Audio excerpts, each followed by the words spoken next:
vous allez voir un échantillon de ce que peut faire, de ce que peut être une saison d'un trailer qui se fixe des objectifs, avec rythmé par des compétitions majeures.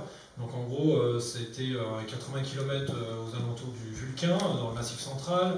Ensuite, on est parti à Madagascar.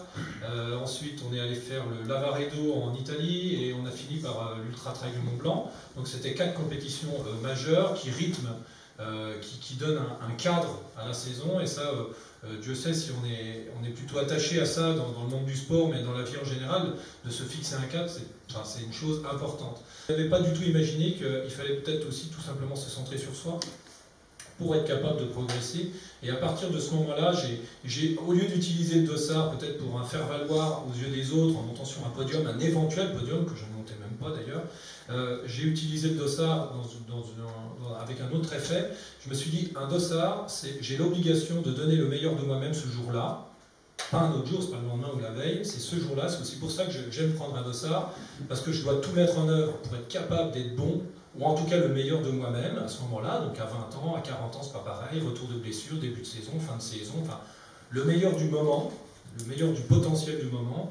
Et je dois par contre, l'obligation que j'ai aussi de prendre un dossard, c'est qu'une fois la ligne d'arrivée passée, là le dossard prend tout son sens, et quand je retourne le dossard, je tire un trait plus moins, je note bien ce qui a été bon, là où je suis bon, là je suis bon, là je suis bon, là je suis bon, là c'est moins bien.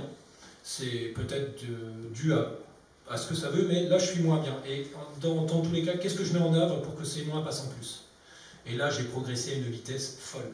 Utiliser ces outils-là, c'est un outil de trail dans le cadre du développement personnel, et là maintenant, juste pour aller rapidement, je continue cette lignée-là, et là je me fixe d'autres défis qui ne sont pas forcément du trail, et qui va toujours vers cette recherche pour être capable, je me lance quelques petits défis qui me conduisent tout doucement à être capable en 2023 donc de traverser le Pacifique Sud à la rame, en solitaire, les côtes du Pérou à la Nouvelle-Calédonie, d'une traite, ça fait à peu près 6 mois, seul sur un bateau de 7 mètres de long, 1,50 m de large.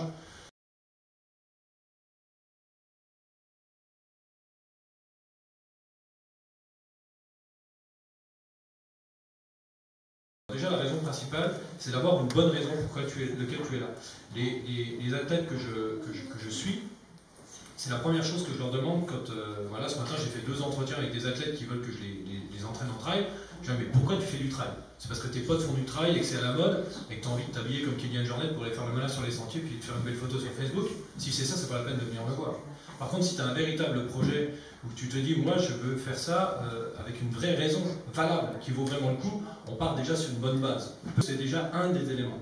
Avoir une bonne raison de faire ça. Et je peux te dire que vu le niveau de contrainte, tu as intérêt à avoir une bonne raison. Sinon, effectivement, tu passes rapidement à la trappe et tu passes par ces moments-là. Ce qui peut quand même ne pas empêcher que, effectivement, on citait un truc tout à l'heure qui m'est arrivé sur une autre époque, à Plombières, les Bains. Alors moi, j'ai mis en place depuis 3 ans, ouais, depuis 2015, c'était 3 ans, 2015, ouais, 2015, j'ai mis une stratégie en place qui est, dans ces moments-là, alors je te donne un petit truc à moi, moi j'ai la chance de pouvoir avoir sur ces grandes épreuves une assistance. Super mal, il faut des conditions d'entraînement hyper compliquées quand tu débutes ce sport-là. Comme ça, tu es vraiment sûr de savoir ce que tu veux vraiment, si tu as une véritable motivation et une véritable raison qui tient la route pour faire ce sport-là. Les gens qui se disent, si j'y arrive pas, c'est que je suis pas bien. Non, non, c'est que la raison pour laquelle tu es fait est ridicule.